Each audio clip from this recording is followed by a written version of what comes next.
never imagined that a family gathering could turn into something like this. The loud chatter of guests, the clinking of champagne glasses, and the laughter of my son and his new bride filled the ballroom. But nothing could prepare me for what was about to happen. The slap came so fast, I didn't have time to react. One moment I was talking to my son, Ethan, and his friends, and the next, my daughter-in-law, Juliet, had slapped me across the face. The noise of the slap echoed through the room, cutting through the laughter and conversations like a knife. My glasses flew off my face, landing on the polished marble floor, shattering with a sharp crack. The room fell into a stunned silence. For a long moment I stood there, frozen, feeling the sting on my cheek. My body was in shock. But the worst pain wasn't in the slap, it was in the humiliation. In front of everyone, in front of my son. I looked around, desperately hoping someone would step in. But no one moved. No one spoke up. They just stared, awkward, uncomfortable, afraid to be caught in the middle of the storm that was my daughter-in-law's rage. And then she spoke. "That's what you get for being so selfish," she yelled, her voice dripping with venom. Her eyes were filled with disdain, her tone sharp and mocking. "A woman your age doesn't need so much space." I felt my heart sink. The pain in my chest was overwhelming. The silence in the room was deafening. I could feel every eye on me, watching as I stood there, shaking, trying to gather myself. Tears started to well up in my eyes, but I fought them back. I wasn't going to let her see me break. Not now, not like this. I crouched down, trembling, to pick up my broken glasses. My fingers were unsteady, my whole body shaking. But as I looked around, no one came to help. Not a single person. Some guests turned away, pretending they hadn't seen anything. Others whispered among themselves, gossiping, no doubt, about the poor old mother-in-law who had just been publicly humiliated. Ethan, my own son, stood there, motionless, his eyes glued to the floor as if I didn't even exist. He didn't say a word, not a single word. Juliet wasn't done. No, she wasn't done making me suffer. "You're not welcome here anymore," she continued, her voice like acid. "Ethan and I need our privacy. Your apartment would be perfect for us while we figure things out. You've overstayed your welcome." Her words hit me like a slap to the face all over again. I couldn't believe it. Was this really happening? She had been trying to get me to give up my apartment for months. But now, in front of everyone, in front of my son, she was demanding it. For months, I had been biting my tongue, keeping quiet, enduring her cruel comments. The insults about my worn-out clothes, my old car, my modest life. I had taken it all. I thought it would get better, that maybe one day she would change. But today, she crossed a line. I stood up slowly, feeling the eyes of everyone in the room on me. They were waiting to see what I would do next. I felt my cheeks burning with embarrassment. But inside, something was shifting. A storm was brewing inside me. And for the first time in a long time, I knew I couldn't stay silent anymore. I didn't need to ask for help. I didn't need to explain myself. I just needed to leave. As I walked toward the exit, I felt the sting of their judgment following me.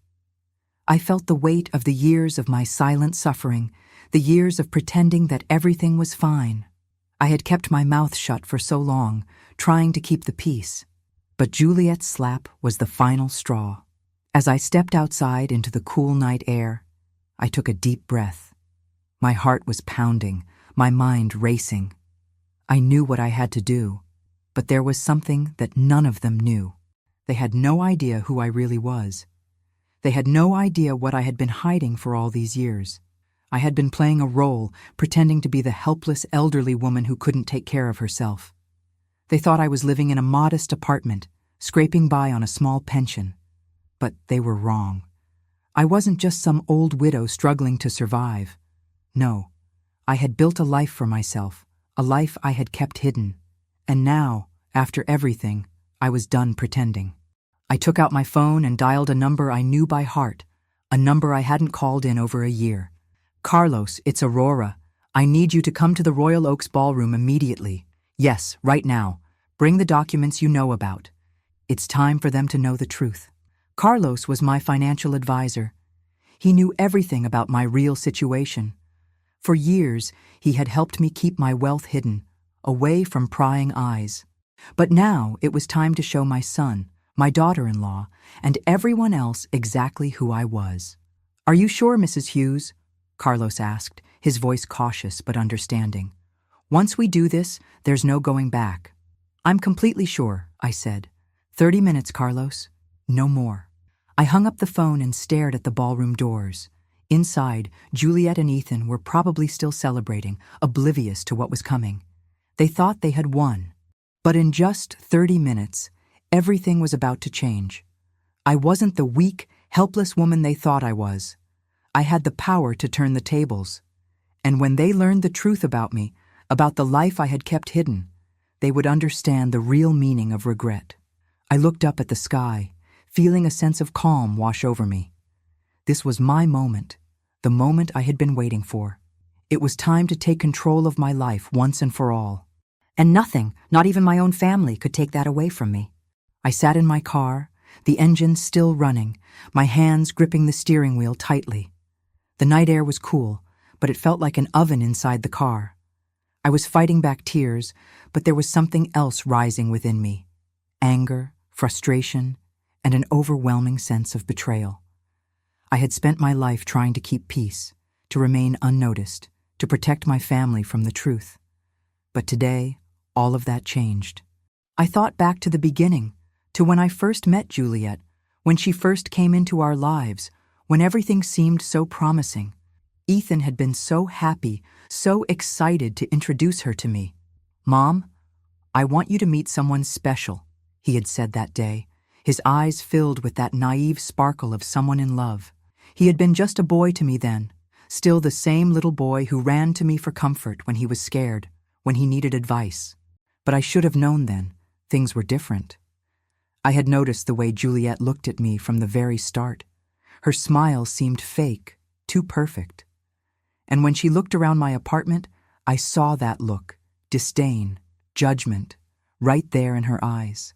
"How cozy," she had said, her voice almost dripping with sarcasm. I knew what she was thinking. She didn't need to say it out loud. It was written all over her face. This apartment, the very place where I had raised my son, the place where I had lived quietly with my husband before he passed, was beneath her. It wasn't just the apartment. It was everything. My clothes, my car, my lifestyle. The little things that once brought me comfort. She had subtly, time after time, found ways to make me feel inferior, like I was somehow a burden to them. Juliet didn't have the decency to hide it, but Ethan, my dear son, couldn't see it. He was blinded by love, or at least what he thought was love. And over time, the comments became sharper, more cutting. "Aurora, don't you think it's time you downsized? You can't maintain such a big place at your age." Her voice was always sweet, but there was an undertone of cruelty, a veiled insult that stung more than she knew. She had been playing her cards carefully, slowly building up this narrative of me as weak, incapable, someone who needed help. It started with the suggestions. "Why don't you move to a smaller place? There are lovely homes for people your age." It was always under the guise of concern. "Have you thought about retirement homes, Aurora? You wouldn't have to worry about anything." The pressure built quietly, almost imperceptibly, but I could feel it. Feel the subtle tightening of the noose around my neck, and I began to feel the walls closing in on me, as if my own son was no longer seeing me, the mother who had cared for him, but a problem, an inconvenience. Ethan started to echo Juliet's words. "Mom, I think Juliet's right. Maybe you should consider moving to a smaller place. I'm really concerned about you being alone in such a big apartment." My heart broke. He was the same son who used to run into my arms for comfort. Now he was parroting everything Juliet told him, as if I were some helpless old woman who couldn't think for myself. But this wasn't just about me anymore. It was about something deeper, something hidden beneath the surface. As much as Juliet tried to hide it, I began to notice the way she spoke to Ethan, the way she manipulated him, controlled him. It was subtle at first, like a snake slowly coiling around its prey, but it was clear now. She wasn't just after my apartment. She was after everything I had. And Ethan, my sweet, naive son, was too blinded by love to see it. I remember the first time I overheard her on the phone, speaking in hushed tones while I was in the kitchen. I hadn't meant to listen in, but her words cut through the air like a knife. "His mom's apartment is in a prime location," she said, her voice low but unmistakable. "If we can get her to move, we can stay there while we look for something better. She's so naive, she'll probably thank us for helping her make the transition." Those words hit me harder than any slap ever could. They weren't just about an apartment, they were about my entire life. My son, the boy I had raised with so much love, was now the target of her manipulation. And he didn't even know it. I knew then, deep down, that something had to change. I had to do something. But I couldn't let my son see the truth. I couldn't let him see how far Juliet had taken things. I had always kept my wealth hidden from everyone, even from him. I had carefully cultivated an image of modesty, of simplicity, because that's what I thought I had to do. I didn't want anyone to know what Robert and I had built. We had always valued our privacy over everything else. The wealth we accumulated wasn't for showing off. It was for security. But as Juliet's plans unfolded, I realized I had made a mistake. Keeping everything secret had only worked against me. It had made me invisible, vulnerable. They saw me as weak, as someone they could push around, someone who would never fight back. But I wasn't weak, and I wasn't going to let them take everything I had worked for. There was so much they didn't know about me. They didn't know that Robert and I had built a fortune over the years, that our modest home wasn't the only thing we owned. They didn't know that the woman they saw as an old widow with a small pension was actually someone with millions in hidden accounts, with investments in properties all over the city. And now, Juliet had crossed a line. That slap wasn't just an act of cruelty. It was a declaration. She had made it clear that she wasn't going to stop until she had everything. And it was in that moment, as I stood there in the ballroom, humiliated and broken, that I realized I had to stop playing along. I had to take control of my life once again. I remembered the words of my husband, Robert. "Invisible wealth gives you power." He had always said that, and I had believed it. But now I saw the truth. My silence, my modesty, had only made me a target. It had allowed them to see me as something to be used, something to be taken advantage of. I couldn't let this continue. I glanced back at the ballroom doors, where Juliet and Ethan were still celebrating, oblivious to the storm that was coming. I knew I had to act, and I had to act fast. The moment I had been dreading had arrived, but it was also the moment that would change everything. As I sat there, waiting for Carlos to arrive, my mind raced through everything that had led up to this point. The lies, the manipulation, the slow erosion of my dignity. I had to do this, not for me, but for everyone who had ever been made to feel small, overlooked, or discarded. I wasn't going to let them take everything from me. Not my son, not my dignity, and certainly not my future. As the minutes passed, I could feel the weight of the decision I was about to make. I wasn't just going to expose Juliet's lies. I was going to expose everything. I was going to show Ethan exactly who his mother had become, and I was going to show Juliet that she had underestimated me. The moment had come, and I was ready. I stared at the ballroom doors from my car, my heart still pounding in my chest. The overwhelming rush of emotions was starting to settle into a calm determination. I was no longer the woman who had silently accepted the cruel words and manipulations of my daughter-in-law. The time had come to stand up for myself, not just for me, but for the principles I had spent a lifetime building. I had spent years hiding my wealth, believing that keeping it a secret was the best way to protect my family from envy and greed. Robert and I had always been careful, always choosing to live simply, even though we had the means for much more. We didn't need a grand house or flashy cars. We had our modest apartment, our simple life, and our love for each other. But all along, we had built something much bigger, something that would now be my shield against the world that had started to close in on me. Robert had been the one who taught me the importance of discretion. "Invisible wealth gives you power," he would often say. We didn't need to flaunt our riches. Our life was about quality, not quantity. We had invested wisely, quietly, and with a long-term perspective. But now, as I sat alone in my car, the weight of all those hidden investments pressed heavily on my mind. Juliet had no idea what she had just unleashed. She thought she could push me around, that she could take everything from me. She thought I was weak. But she didn't know the truth. The truth was, my life had not been about modesty out of necessity. It was out of choice. I could have been flaunting money, driving luxury cars, and living in a mansion if I had wanted to. But that's not how Robert and I had lived. We had chosen to keep our wealth hidden because we valued peace, privacy, and security above all else. Our home, while small in size, was filled with memories and love. It had been our haven, the place where we had built our life together. But it wasn't just the apartment. It was everything we had built, the business, the investments, the portfolio of properties. It was all there, and Juliet had no idea what she was dealing with. I had always believed that my family's privacy was worth more than any material possession. I had made the decision to live simply, to blend in, to avoid the spotlight. But now, as I thought about the slap Juliet had delivered to my face, I realized how much that had worked against me. They had seen me as weak. They had assumed I was just an old widow scraping by. They thought I had nothing to offer. But what they didn't know was that all this time I had been protecting them, protecting my son, protecting my family.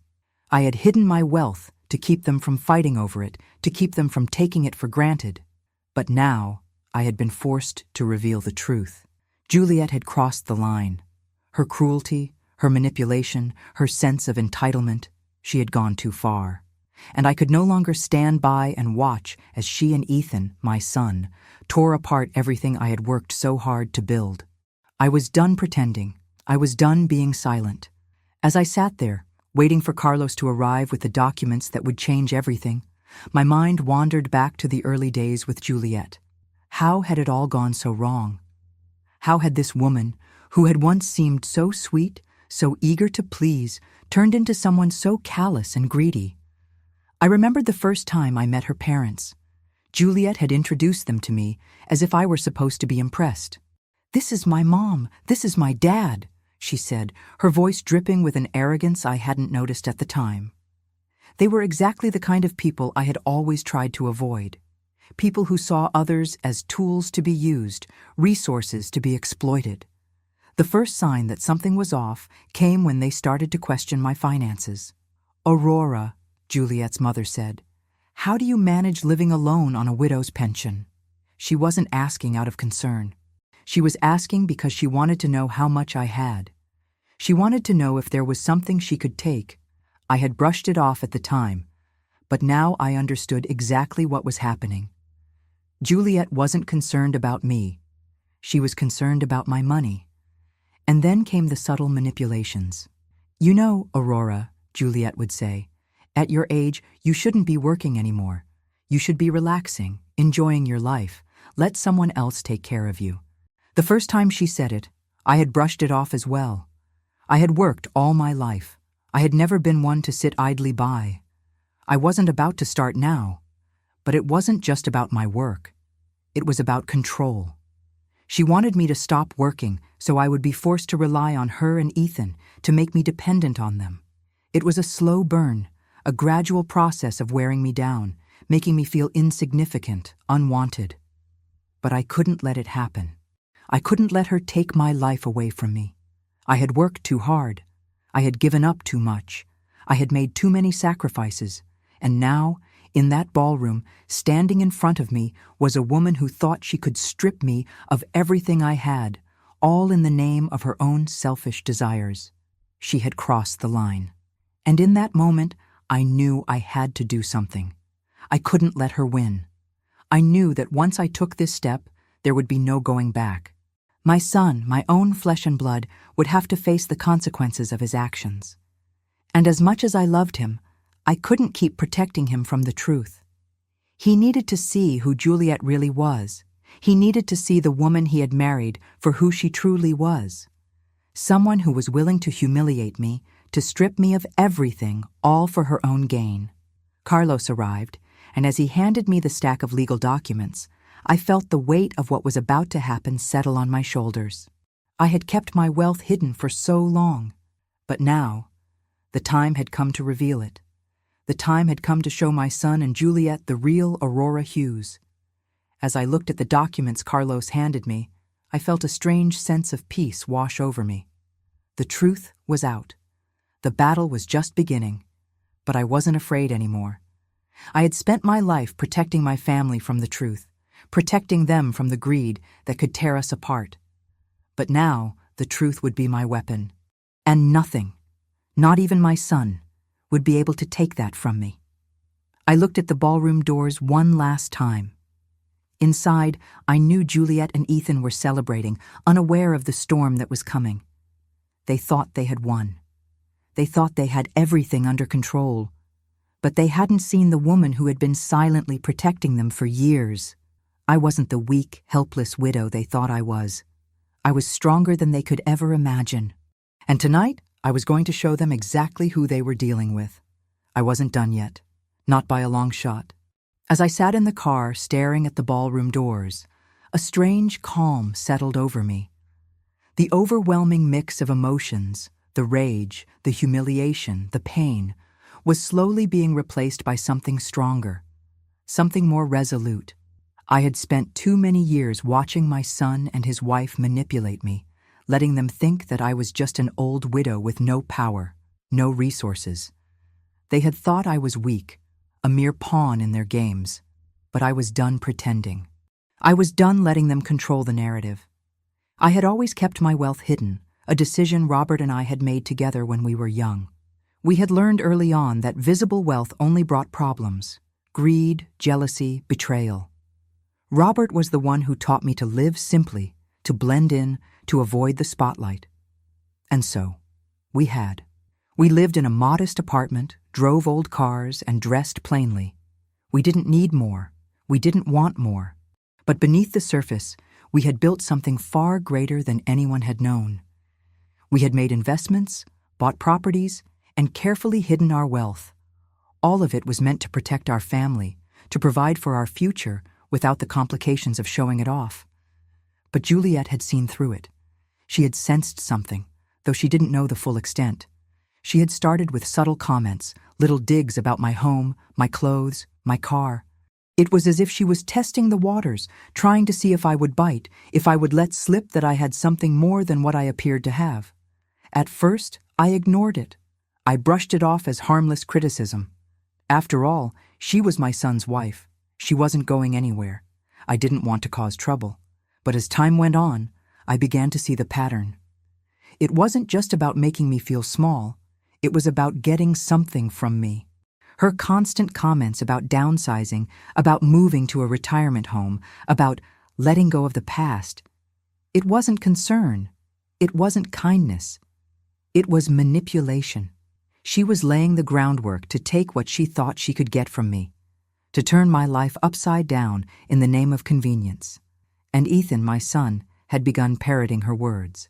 "Mom, maybe it's time you moved to a smaller place. Maybe you should think about moving somewhere safer." The subtle shift in his tone made my heart ache. The son I had raised, the boy who had once clung to me for comfort, now saw me as a burden, as something to be discarded. His loyalty had shifted. It wasn't to me anymore. It was to Juliet and her plans. I had to remind myself of what I was dealing with. This wasn't just a daughter-in-law who wanted me to be comfortable. This was a woman who had orchestrated an entire scheme to take my home, to take my life, and to twist it to her own advantage. I could see it now, the way she had manipulated Ethan into believing it was all for my own good. They both wanted my apartment. No, my life. They wanted everything, and I had let it happen. I had let them make me feel small, like I had no place in their world. But that slap, in front of everyone, that was the breaking point. It wasn't just about the physical blow. It was the public humiliation, the total disregard for my dignity. It was the final act of control. I had to show them that I wasn't a victim. I wasn't a helpless old woman to be taken advantage of. I was Aurora Hughes, and I had worked too hard for everything I had to let them take it from me. I could hear Juliet's voice in my mind as I sat there in the car, reflecting on everything. "You're not welcome here anymore," she had said. "Ethan and I need our privacy. Your apartment would be perfect for us." I could almost hear the arrogance in her voice, the entitlement, as if I had no right to stand my ground. As if I had no right to exist outside the little box she had created for me. I wasn't a person to her. I was a resource, a stepping stone to whatever she and Ethan wanted to achieve. And that was when it hit me. I had been living my life in the shadows, hiding my true self from the world, from my family. I had built a fortress around my life, my wealth, my history, my strength. But it was time to tear down the walls. It was time to stop hiding. It was time to let them see the woman I really was. The woman they had underestimated. I could feel the power rising within me. The moment had come. I had always kept quiet, always played the role of the meek, humble widow. But that was no longer who I was. I wasn't going to play the fool any longer. If Juliet and Ethan thought they could walk all over me, if they thought they could take everything from me, they were about to learn the truth. I looked at my phone. Carlos was on his way.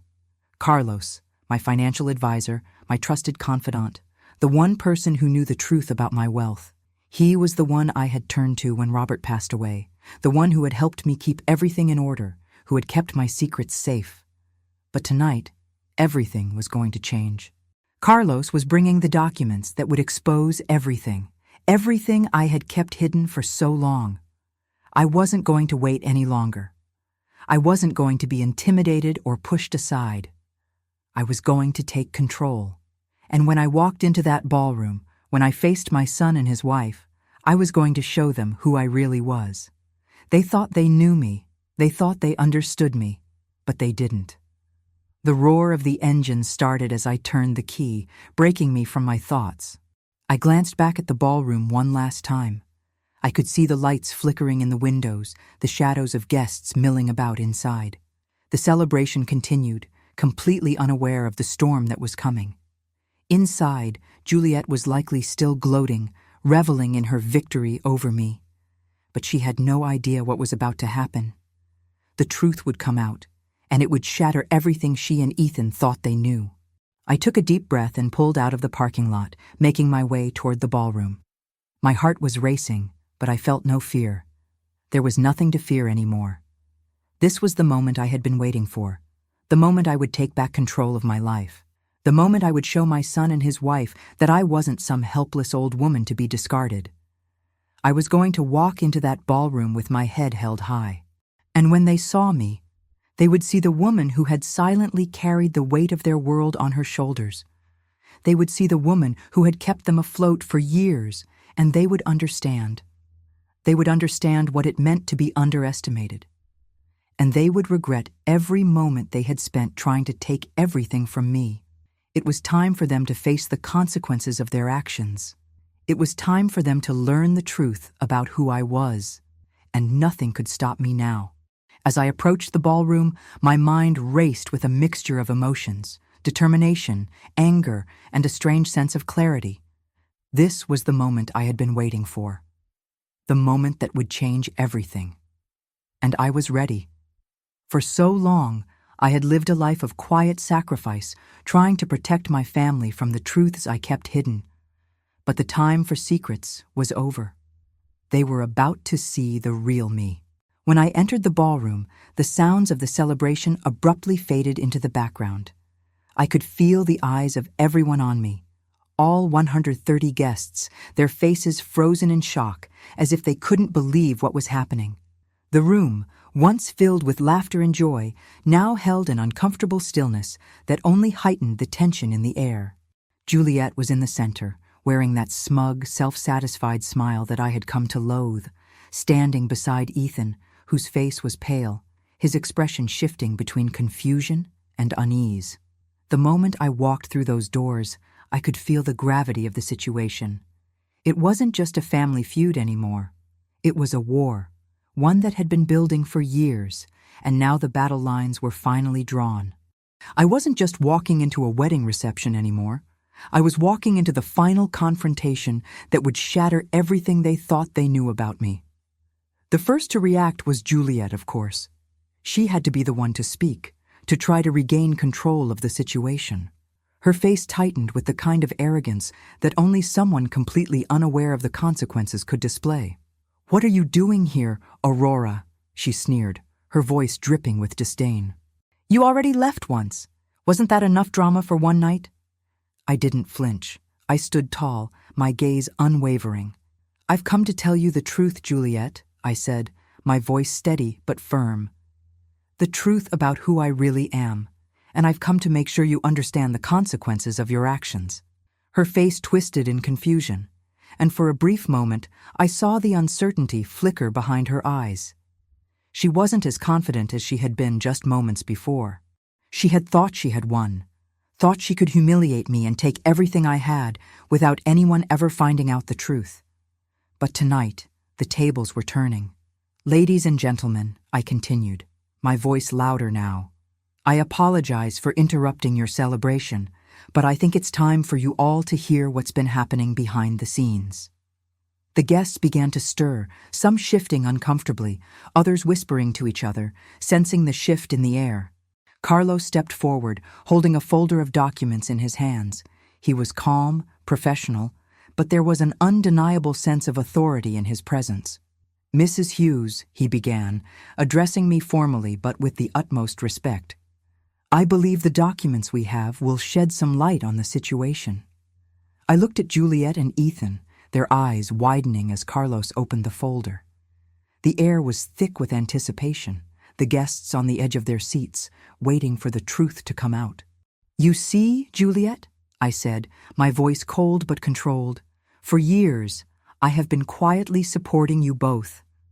I've been covering your debts, your expenses, all while you tried to make me feel worthless. But tonight, you're going to learn the truth." Carlos handed me the first document, and I looked directly at my son, whose face was now flushed with a mix of fear and confusion. "You see, Ethan," I said, my eyes locking with his, "for the past few years, I've been helping you. The car you drive, the apartment you live in, the wedding you're about to celebrate, it's all been funded by me." Ethan blinked, as if trying to process what I was saying. His mouth opened, but no words came out.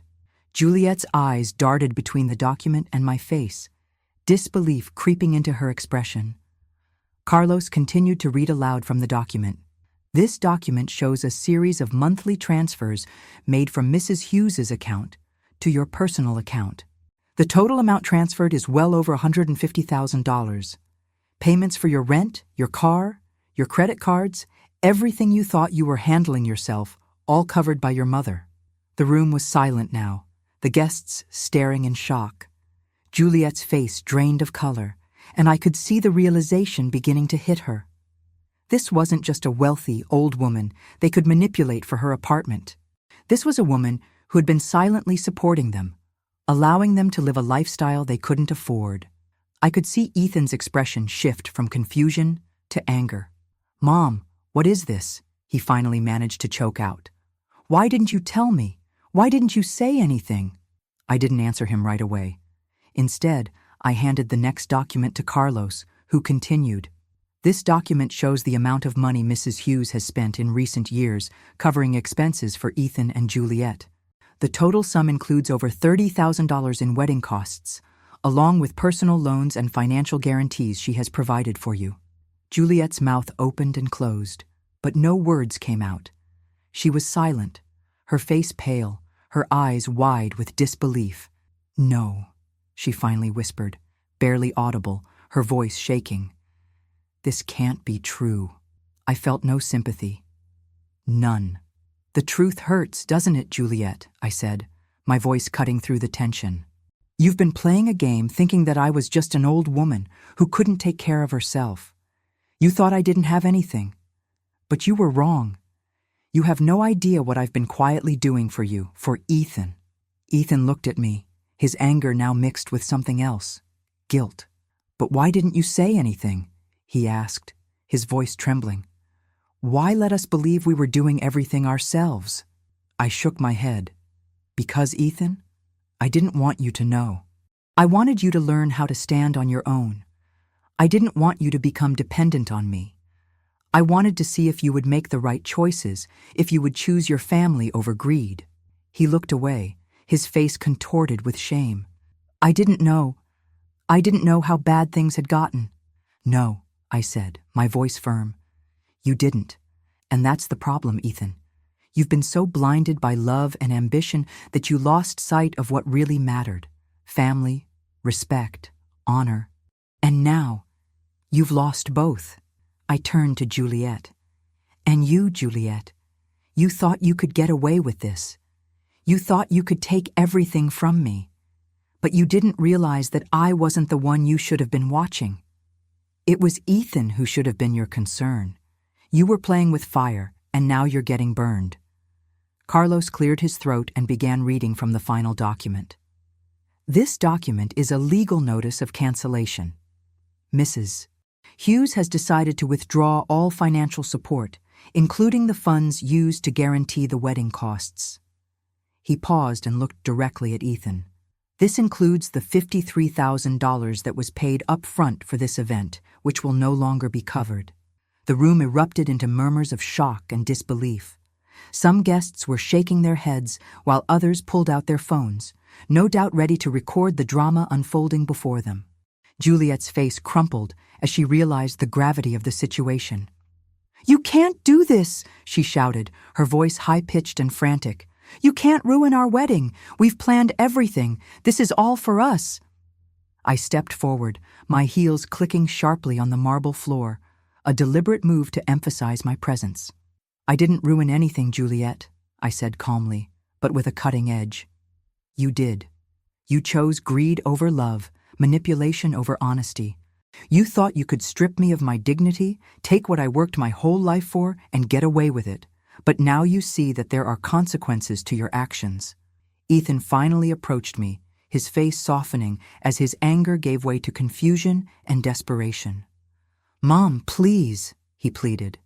"I didn't know about all this. I didn't know you had been covering for us. But this isn't the way to handle things. We're family. We should be able to work this out." I shook my head. "We are family, Ethan, but family isn't built on lies. It's not built on manipulation and betrayal.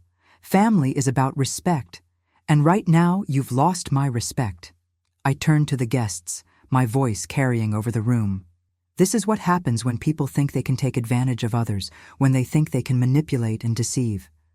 But what they don't realize is that the truth always comes out in the end. And when it does, it changes everything." I looked back at Ethan and Juliet, my heart heavy but resolute. "You wanted to destroy me, but you've destroyed yourselves instead." The room fell into a thick silence. The silence that followed was deafening.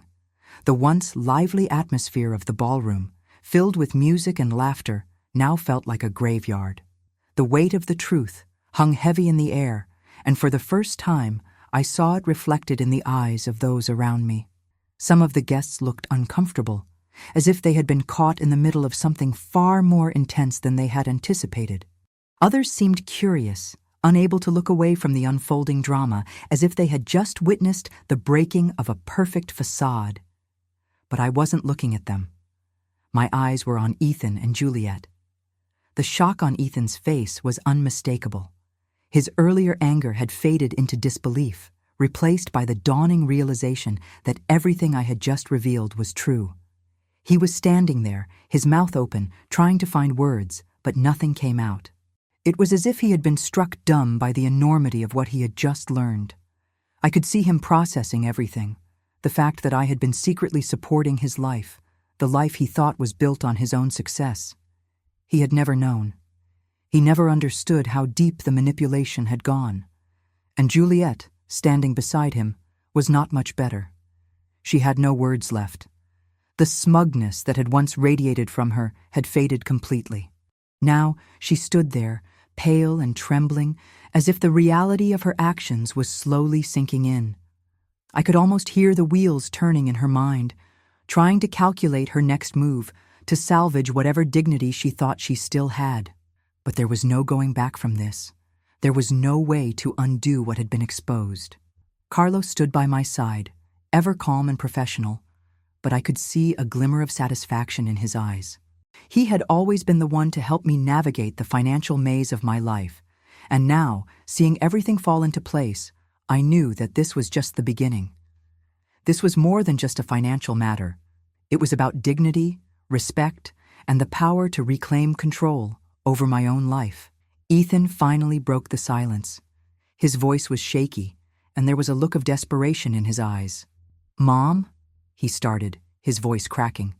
I didn't know you were helping us like this. I had no idea." I saw the conflict in his eyes. He was torn between the reality of what I had just revealed and the guilt of being complicit in Juliet's actions. I could feel his internal struggle. It was the same conflict I had seen in him before, when he had been faced with a choice, to follow Juliet's lead or to listen to his conscience.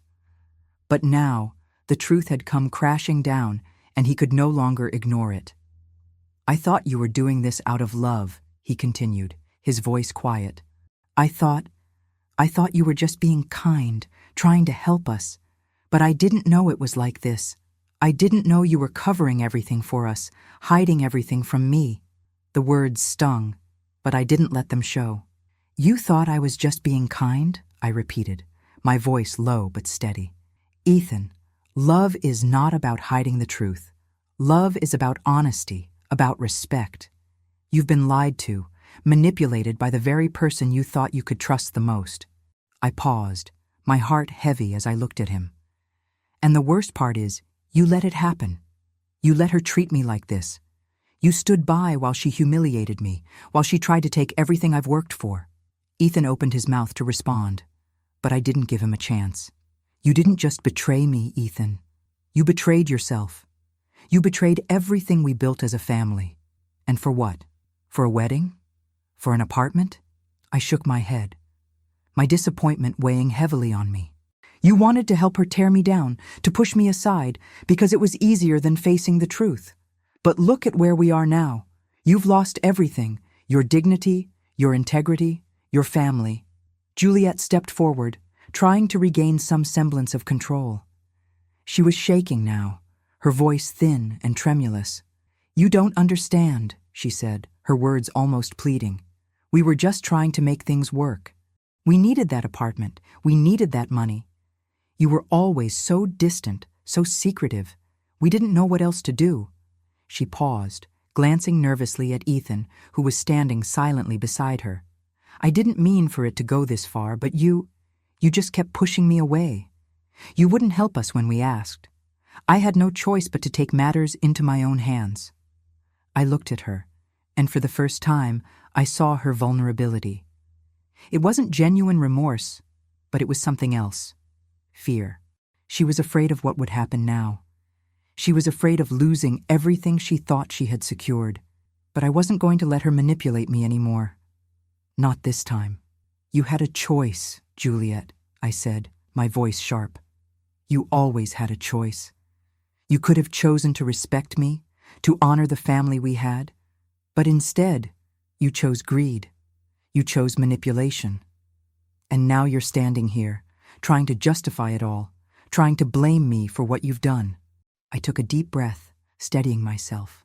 "You wanted to strip me of everything, my home, my life, and for what? To build your own little empire, to control everything around you? Well, that's over now." The room was still silent, the weight of my words hanging in the air. Guests shifted uneasily in their seats, unsure of what would happen next. I could hear the faint murmur of voices as people began to whisper, trying to make sense of what was unfolding before them. But I didn't care about their opinions. This wasn't for them. This was for me. Ethan seemed to shrink as the truth settled in. He had been caught in the web of lies, and now it was all crumbling around him. "Mom," he said again, his voice barely a whisper. "I'm sorry. I never meant for this to happen. I didn't see it. I didn't see what she was doing." He looked at Juliet as if searching for an answer. But we can fix this, can't we? We can make it right. We can work it out, please. I shook my head slowly, my gaze softening for a moment, but my resolve remained strong. No, Ethan. We can't fix this. Not this time. I looked at him one last time, my heart heavy with the weight of what had transpired. You can't undo what's been done, and you can't undo the choices you've made. There was a long pause before I turned my attention back to Juliet. As for you, Juliet, I said, my voice cold, you will never control me again. I've spent too many years hiding in the shadows, trying to protect a family that didn't respect me. That ends now. Carlos stepped forward, his professional demeanor never wavering. Mrs. Hughes, he said, addressing me with a note of finality. All documents have been delivered. The legal actions are in place.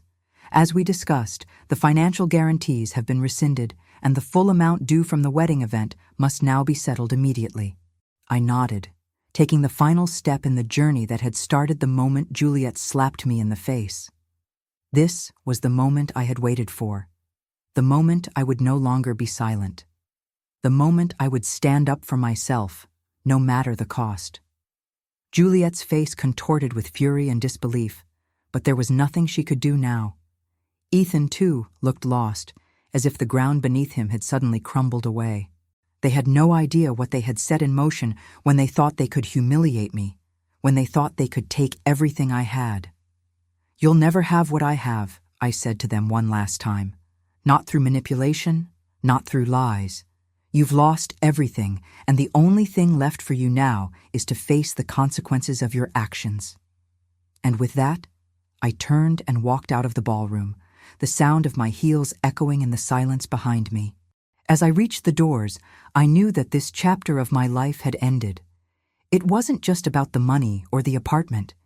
It was about something deeper. It was about reclaiming my dignity, my respect, and my power. I wasn't just walking away from a wedding reception. I was walking away from a life that had tried to strip me of everything, and for the first time in years, I felt truly free. As I walked away from the ballroom, the weight of everything that had just happened began to settle in. I could hear the faint murmurs from the guests inside, the hushed conversations, the whispered questions about what they had just witnessed. But I didn't look back. There was nothing left for me there. The world they had created, the facade they had built to justify their greed and manipulation, was crumbling, and I no longer had any part in it. I stepped into my car, my hands gripping the steering wheel. My heart was pounding in my chest, the adrenaline still coursing through my veins, but a strange sense of relief began to wash over me. I had done it. I had finally stood up for myself. For the first time in years, I felt like I had control over my life again. The choices I had made, the decisions I had put off for so long, had finally come to a head. As I drove away, my mind wandered back to the beginning of my relationship with Ethan and Juliet, the early days when everything seemed so hopeful, when I thought I had raised a son who valued honesty, respect, and love. But somehow, over time, everything had changed. The love I had given them had been used against me, twisted into a weapon of manipulation and deceit. I thought back to the moment when Juliet first entered our lives.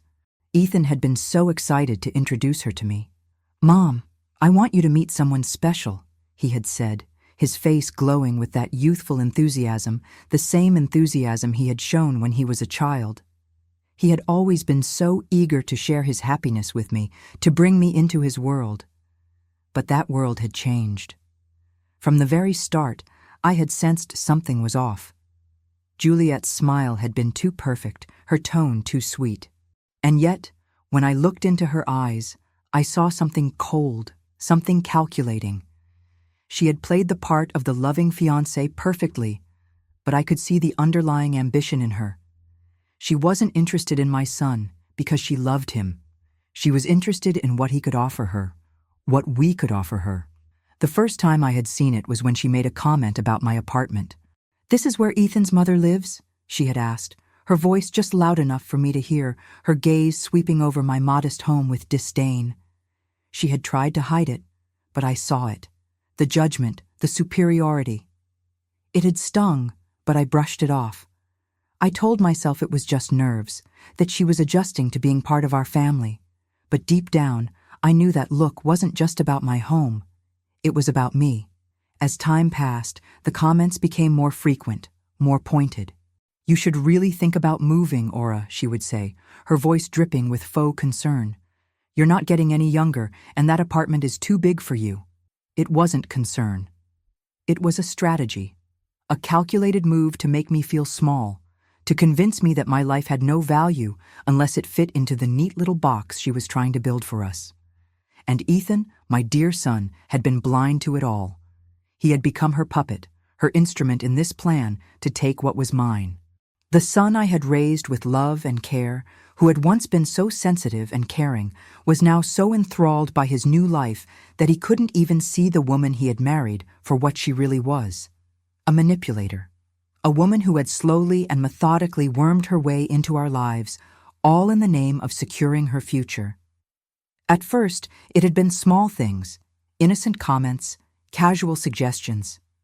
"Aurora, I've seen some beautiful apartments that might be perfect for you. They come with all kinds of amenities, and they'd be much easier for you to manage at your age." The pressure was subtle at first, but it built up over time. It was as if she were planting seeds of doubt in my mind, convincing me that I was too old to live on my own, that I needed to move, to downsize, to give up everything I had worked for. And it wasn't just about my apartment. It was about my car, my clothes, my life. The way I lived was a constant source of ridicule for Juliet. My worn-out shoes, my old car, my simple, modest clothing, all of it was beneath her. "Why do you still work, Aura?" she would ask me, her voice full of mock sympathy. "At your age, you should be relaxing, enjoying the fruits of your labor." But the truth was, I didn't need to relax. I didn't need to sit idle. I worked because I wanted to, because it kept me connected to the world around me. But she couldn't understand that. To her, I was an old woman who should have been content to fade into the background, to disappear, to let them take everything from me. I had started to feel the pressure building, the whispers, the judgments, the manipulation. It all started to take a toll. And yet I kept my head down. I stayed quiet, believing that if I just played along, if I kept giving, it would all work out. But then, when I needed my son the most, when I needed him to stand up for me, he didn't. He stood by, silent, complicit in Juliet's plans. And then came the slap. The sting of it was still fresh in my mind. The pain in my cheek was nothing compared to the pain in my heart. In front of everyone, in front of 130 people, she had slapped me. For what? For refusing to hand over the keys to my apartment? For refusing to let her have everything she wanted? The audacity of it all took my breath away. In that moment, something inside me snapped. I could no longer stay silent. I could no longer be the woman in the background, the one who let everyone walk all over her. No more. That slap was the final straw. It was the moment I knew that I could never let them take control again. I had spent too many years protecting them, protecting the family, and in return, they had humiliated me, used me, and taken advantage of my kindness. But not anymore. I remembered the words Robert had said to me so many times. Invisible wealth gives you power. Robert and I had made a conscious decision to live simply, to protect our privacy, to keep our wealth hidden. But that had been our choice. And now it was time to reveal the truth. To show them all that I wasn't the helpless old woman they had thought I was. As I drove away from the ballroom, I knew that everything had changed. The moment I had been dreading had finally come, but it had also freed me. I wasn't the same person I had been before. I wasn't the woman who had silently accepted the humiliation. I was someone new, someone who had taken control of her life once again. And for the first time in years, I felt free. The future was uncertain, but I knew one thing for sure. I wasn't going to let anyone walk all over me again. Not my son, not Juliet, and certainly not anyone else who thought they could take what was mine. I didn't know what the next chapter of my life would bring, but I knew that I was no longer afraid. I had faced the truth, and I had fought back. And that made all the difference. As I pulled into my driveway, I felt a weight lift from my shoulders. The house that Juliet had once coveted was now my sanctuary once again. It wasn't just a house, it was a home, filled with memories of Robert, of our life together, of everything we had built. And now, it was mine. I had reclaimed my dignity. I had reclaimed my life, and nothing, not even my own flesh and blood, could take that away from me. I wasn't just a woman who had been wronged. I was a woman who had fought for herself, and that made all the difference. The rest of the world could think what they wanted. But I knew the truth. I was stronger than they ever thought I was. And I would never let anyone forget it again.